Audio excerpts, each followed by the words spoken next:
नमस्कार दोस्तों, स्वागत है आपका जटाशंकर एजुकेटर में। दोस्तों आज मैं मनोविज्ञान की टेस्ट सीरीज लेकर आया हूं। मैं रीट के लिए बहुत ही इंपॉर्टेंट क्वेश्चंस की टेस्ट सीरीज आपके सामने लेकर आया हूं, जिसका टॉपिक है आरटी 2009। दोस्तों सारे प्रश्न अपने आरटी 2009 से रिलेटेड हैं आज की टेस्ट सीरीज के, जिसमें आरटी 2009 और विद्यालय प्रबंधन समिति के बारे में कुछ प्रश्न दिए गए हैं, जो बहुत ही इंपॉर्टेंट प्रश्न हैं दोस्तों, बहुत ही महत्वपूर्ण, जो आपके लिए बहुत उपयोगी साबित होंगे।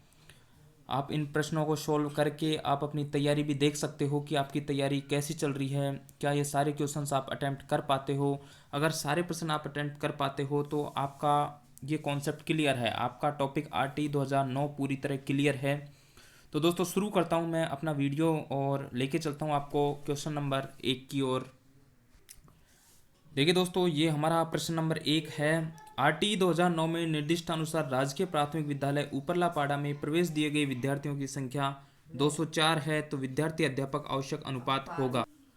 दोस्तों आप प्रश्न को अच्छे से पढ़िए। यहाँ पर राजकीय प्राथमिक विद्यालय अर्थात प्राइमरी स्कूल की बात हो रही है और विद्यार्थियों की संख्या 204 है, अर्थात 200 से अधिक है। एक तो प्राइमरी स्कूल की बात है और दूसरी विद्यार्थियों की संख्या 204 है, तो अध्यापक और विद्यार्थी का अनुपात क्या होगा। दोस्तों आपको पता है आरटी 2009 की धारा 25 में, आरटी 2009 की धारा 25 में छात्र शिक्षक अनुपात दिया गया है, जो आपको पता है 1 से 5 के लिए छात्र शिक्षक अनुपात कितना है, 1:30 है। और 6 से 8 के लिए कितना है, 1:35। ये सभी आप जानते हो। 1 से 5 के लिए 1:30, 6 से 8 के लिए 1:35। और इसके अलावा 1 से 8 की बात करें तो 1:40 है। लेकिन यहाँ पर ये दिया गया है कि यहाँ विद्यार्थियों की संख्या 204 है। तो आपको पता है दोस्तों, 105 में जहाँ कक्षा 1 से 5 में जहाँ 200 प्लस विद्यार्थी हों तो अनुपात कितना हो जाता है, 1:40 हो जाता है और एक प्रधानाध्यापक का पद अतिरिक्त हो जाता है। तो यहाँ पर आंसर अपना क्या आएगा, 40। तो यहाँ पर छात्र और अध्यापक अनुपात कितना होगा, 1:40 होगा। ये कॉन्सेप्ट आपका क्लियर हो जाना चाहिए दोस्तों।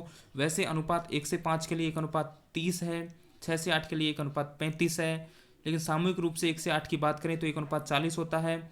और अब यहाँ पर लेकिन बात प्राइमरी स्कूल की हो रही है, राजकीय प्राथमिक विद्यालय लिखा हुआ है और विद्यार्थियों की संख्या 200 से अधिक है। तो जब विद्यार्थियों की संख्या 200 से अधिक हो जाती है प्राइमरी विद्यालय में, तो वहाँ पर छात्र और अध्यापक अनुपात 1:40 हो जाता है और एक प्रधानाध्यापक का पद अतिरिक्त हो जाता है। अब चलते हैं प्रश्न नंबर 2 की ओर। प्रश्न नंबर 2 है, शिक्षा को संविधान संशोधन द्वारा किस वर्ष में समवर्ती सूची में डाला गया। अर्थात दोस्तों आप सभी को पता होना चाहिए, शिक्षा वर्तमान में समवर्ती सूची का विषय है। कौन सी सूची का विषय है, समवर्ती सूची का। और इसे समवर्ती सूची में कब डाला गया था, इसे समवर्ती सूची में डाला गया था 1976 में। कब, 1976 में। तो हमारा राइट आंसर क्या हो जाएगा, बे 1976 हमारा राइट आंसर हो जाएगा। ठीक है, प्रश्न नंबर 3 की ओर चलते हैं दोस्तों। प्रश्न नंबर 3 है, आरटी 2009 की कौन सी धारा राज्य सरकार को नियम बनाने की शक्ति देती है। अर्थात आरटी एक्ट 2009 की जो धाराएं हैं उनमें से ऐसी कौन सी धारा है जो राज्य सरकार को नियम बनाने की शक्ति देती है। ए धारा 35, बे धारा 37, से धारा 38, दे धारा 39। तो दोस्तों आपको इसका आंसर पता होना चाहिए। तो हमारा राइट आंसर क्या है, कौन सी धारा राज्य सरकार को नियम बनाने की शक्ति देती है। तो हमारा राइट आंसर है धारा 38। दोस्तों से हमारा राइट आंसर होगा धारा 38, राज्य सरकार को नियम बनाने की शक्ति प्रदान करती है। अगला प्रश्न, प्रश्न नंबर 4 की ओर चलते हैं। प्रश्न नंबर 4 है हमारा, बालकों के संबंध में कक्षा 1 से 5 तक के विद्यालय आसपास से कितने दूर स्थापित होने चाहिए। अर्थात कक्षा 1 से 5 तक के विद्यालय की दूरी क्या होनी चाहिए, बच्चे के घर से या जहां बालक रहता है वहां से 1 से 5 प्राइमरी स्कूल कितना दूर होना चाहिए। 1 किलोमीटर, ब 2 किलोमीटर, से 3 किलोमीटर, द 4 किलोमीटर। तो यहाँ पे 1 से 5 तक की बात हो रही है दोस्तों। तो 1 से 5 तक का विद्यालय कितना दूर होना चाहिए, 1 से 5 तक का विद्यालय होना चाहिए 1 किलोमीटर दूर। और अगर बात 6 से 8 तक की आती, 6 से 8 तक का विद्यालय कितना होना चाहिए था, 3 किलोमीटर। कितना, 3 किलोमीटर। ये 6 से 8 तक की बात आती तो 6 से 8 तक का 3 किलोमीटर और 1 से 5 तक का 1 किलोमीटर। लेकिन दोस्तों आपने देखा होगा, आप सोच रहे होंगे, आपके मन में एक सवाल आ रहा होगा कि हमारे गांव में तो बहुत दूर दूर स्कूल हैं कक्षा 1 से 5 तक की। दोस्तों जो बालक 1 किलोमीटर से दूर से आते हैं विद्यालय में कक्षा 1 से 5 तक की में, और 6 से 8 तक की में 3 किलोमीटर से दूर से आते हैं, तो उनके लिए ट्रांसपोर्ट वाउचर का भत्ता आता है, उनके पैसे आते हैं ट्रांसपोर्ट के। ठीक है दोस्तों, ये कॉन्सेप्ट हमारा क्लियर हो गया। अब चलते हैं प्रश्न नंबर 5 की ओर। प्रश्न नंबर 5 है, संविधान की किस धारा के अंतर्गत 14 वर्ष तक की आयु के बच्चों को मुफ्त एवं अनिवार्य शिक्षा प्रदान करने का प्रावधान है? कि संविधान की कौन सी धारा है जिसमें 14 वर्ष तक के बालकों के लिए मुफ्त एवं अनिवार्य शिक्षा का प्रावधान किया गया है? ए धारा 40, ब धारा 42, स धारा 45 और द धारा 51। तो हमारा राइट आंसर क्या है दोस्तों? धारा 45। संविधान की धारा 45 में ही उल्लेख किया गया है निःशुल्क एवं अनिवार्य शिक्षा का। ये संविधान की बात हो रही है, आरटीई की धाराओं की बात नहीं हो रही है, यहाँ पर संविधान की धारा की बात हो रही है। ठीक है दोस्तों, प्रश्न नंबर 6 की ओर चलते हैं हम। एक शैक्षणिक वर्ष में 1 से 5वीं कक्षा के लिए न्यूनतम कार्य दिवस कितने होने चाहिए?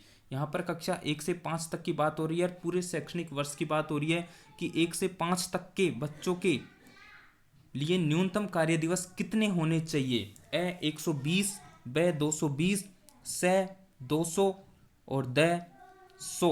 तो दोस्तों आपको पता होना चाहिए 1 से 5 के लिए कितने कार्य दिवस हैं पूरे साल में? 200।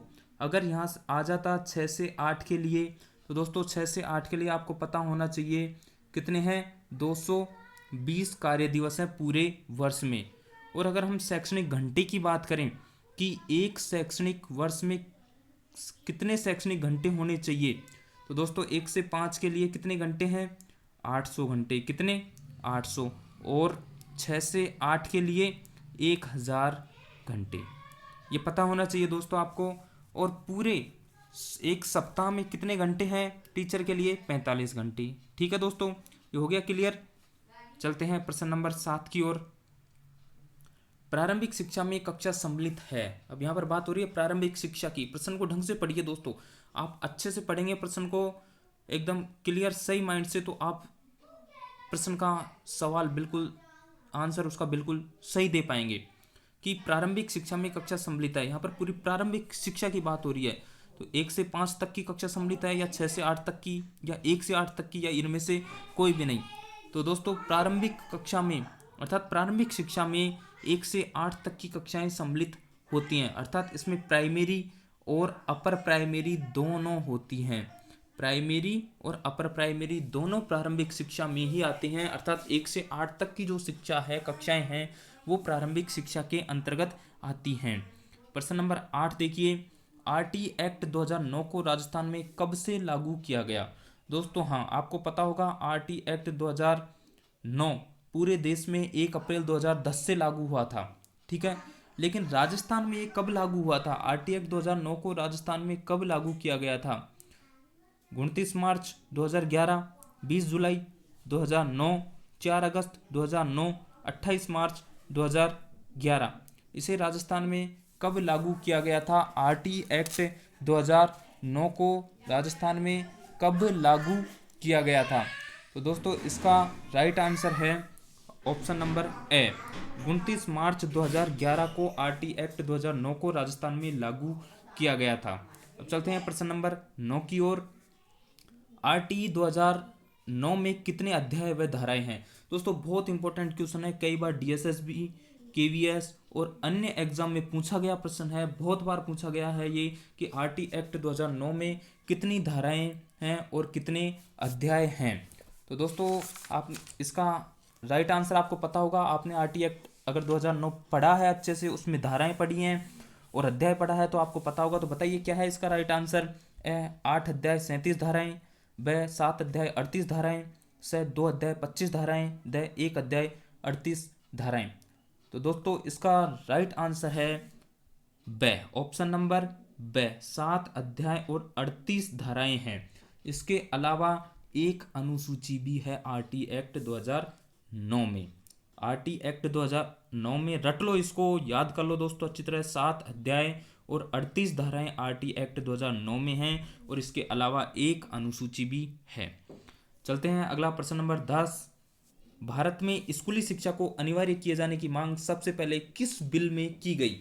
नया प्रश्न है, कई बार एग्जाम में पूछा गया है, बड़ी बड़ी परीक्षाओं में पूछा गया प्रश्न है। भारत में स्कूली शिक्षा को अनिवार्य किए जाने की मांग सबसे पहले किस बिल में की गई? क्या डिस्पेच में की गई थी, या हंटर में की, गोखले में की, गांधी में की? किस में की गई थी? तो दोस्तों इसका राइट आंसर है कि जो गोखले बिल था उसमें स्कूली शिक्षा को अनिवार्य किए जाने की मांग सबसे पहले की गई थी भारत में। किसमें? गोखले बिल में। तो राइट आंसर होगा से। अब चलते हैं अगला प्रश्न नंबर 11। एसएमसी का पूरा नाम क्या है? दोस्तों बहुत ही महत्वपूर्ण है विद्यालयों के लिए एसएमसी। एसएमसी का पूरा नाम क्या होता है? आपको इसका पूरा नाम तो आना चाहिए, हिंदी और अंग्रेजी दोनों में आना चाहिए। A option school management committee, b staff management committee, c school management community, d school manual communication. तो दोस्तों इसका राइट आंसर क्या होना चाहिए? एसएमसी का पूरा नाम हिंदी में जानते हो, विद्यालय प्रबंधन समिति, लेकिन अंग्रेजी में इसका नाम क्या होना चाहिए? तो इसका अंग्रेजी में सही नाम है, पूरा नाम है एसएमसी का स्कूल मैनेजमेंट कमेटी। क्या होगा दोस्तों इसका right answer? School management committee. चलते हैं प्रश्न नंबर 12 की ओर। विद्यालय प्रबंधन समिति का गठन किया जाता है।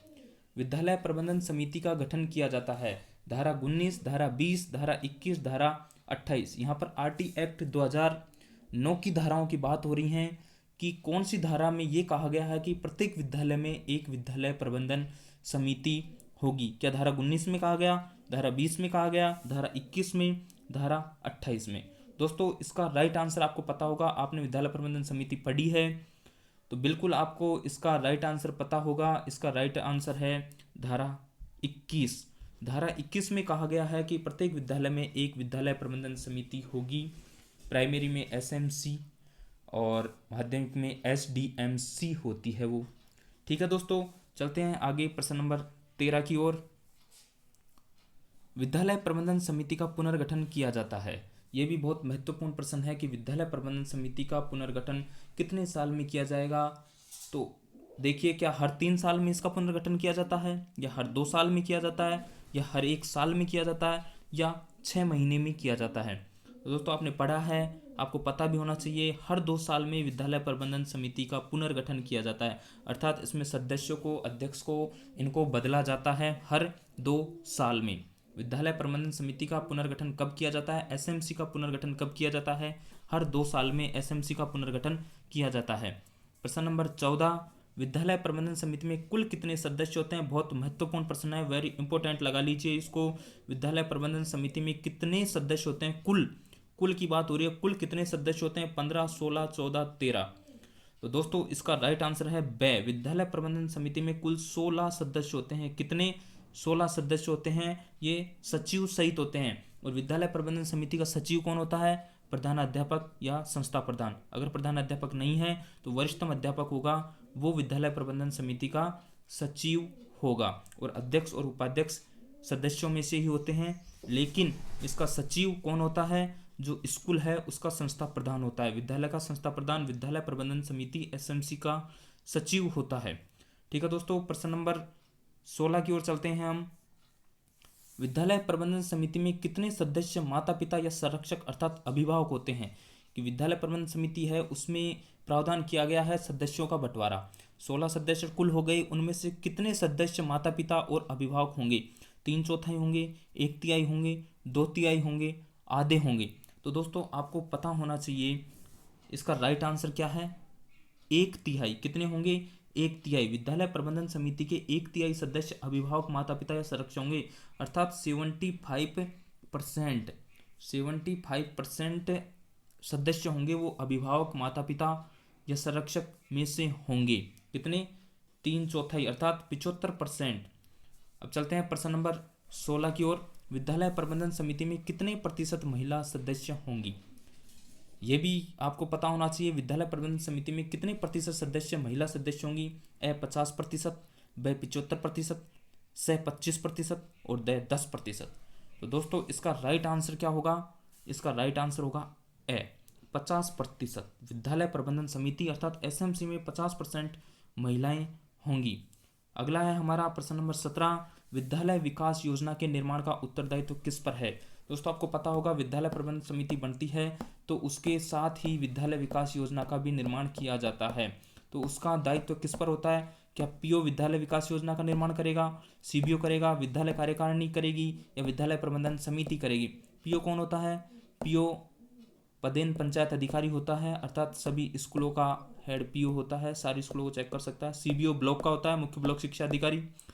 विद्यालय कार्यकारिणी, विद्यालय प्रबंधन समिति। तो विद्यालय विकास योजना का निर्माण करने का दायित्व किस पर होता है दोस्तों। इसका दायित्व होता है विद्यालय प्रबंधन समिति, एसएमसी पर ही इसका दायित्व होता है। दोस्तों ये 17 प्रश्न में लेके आया था आरटी 2009 से। इसके साथ ही दोस्तों मैं जल्द ही आपके सामने और भी टॉपिक्स की टेस्ट सीरीज लेकर आऊँगा। अगर ये आपकी अच्छी लगी हो दोस्तों, इसमें अच्छे प्रश्न दिए हुए हों तो आप मुझे कमेंट करके बताइए और इसको शेयर कीजिए अपने दोस्तों को। जो भी साथी रीट की तैयारी कर रहा है उनको इसे शेयर कीजिए। जल्द ही मैं और टेस्ट सीरीज लेकर आपके सामने आऊँगा। बहुत ही महत्वपूर्ण प्रश्न मैं आपके सामने लेकर उपस्थित होऊंगा बहुत ही जल्द। धन्यवाद दोस्तों, चैनल को सब्सक्राइब कर लीजिए। धन्यवाद।